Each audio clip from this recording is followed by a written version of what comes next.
Greetings, I am the Reverend Wizard, and this is the Astro-Tarot Forecast for Cancer for July 2017. Let us see what is in store for you, my moody crab. My little moody crab. So romantic sounding, I know. I have a lot of Cancer within me as far as my Venus and Mars, so I love water signs. Very much so. Very much so. Just looking to see what the cards say. The very first card. What's upcoming this month for July? The Nine of Pentacles. It's an amazing card. The Nine is a card of wanting the best of both worlds. It's like you can see where there's solidity in the environment around the person, and yet they're not boxed in by it. They're not held prisoner to it. That's an important aspect, because one can overdo it. One can surround themselves, fortify themselves too heavily. They can become too attached to the outside world, to stuff, to material things. And for Cancer, it's important to be in touch with their feelings, to be in touch with their intuition, and to not box themselves in, not allow themselves to get weighted down by their possessions and all. And so the sky is open. It's free to explore within yourself, to open up new areas within yourself. Amazing card.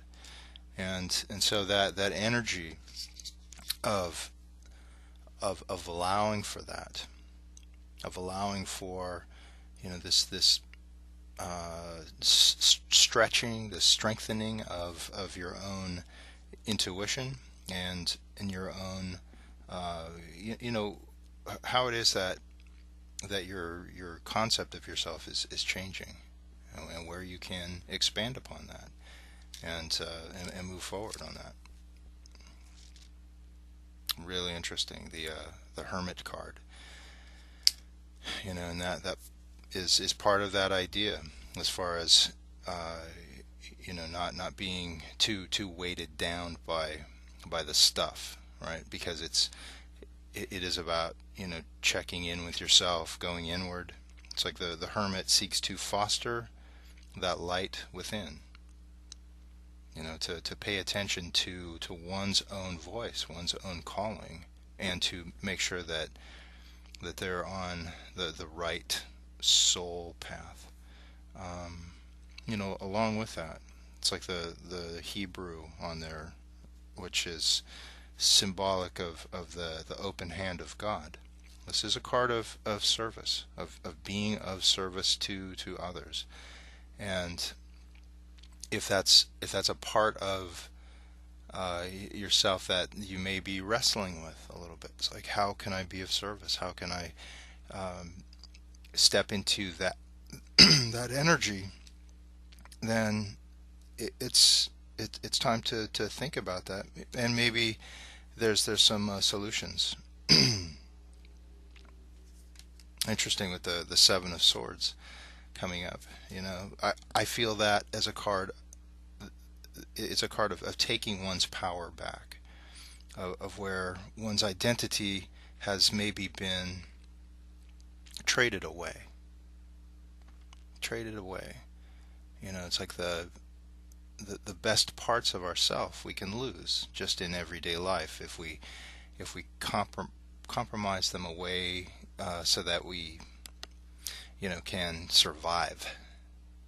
I mean, really, if you want to look at it, as far as just surviving in the world, it takes that we sometimes take our dreams and shelve them, or an identity of ourself, who we feel that we need to be in the world, that can be put on a back burner, so that we can just survive in the world. We can eat, we can have a roof over our head, But I think that with all three of these cards, because of the energy kind of, either pushing us or opening up some space for us to take back, um, a place within ourself that we feel the most connected to, that we draw power from, that we draw inspiration from, and that we want to push out into the world there. So take that time, Cancer, because it's important. It's important for my moody crab people to uh, to recognize, that to feed your own spirit, all right, so that you can go forth and conquer. You don't have to conquer, but it is important that you go forth with a kind of a stronger sense of self there. All right. I hope this is of service to you, Cancer, and have a blessed, blessed July. Today's the 4th of July. Happy birthday, America. And for all of you not Americans watching, then what can I say? Have a happy 4th anyway. All right. Many blessings and peace.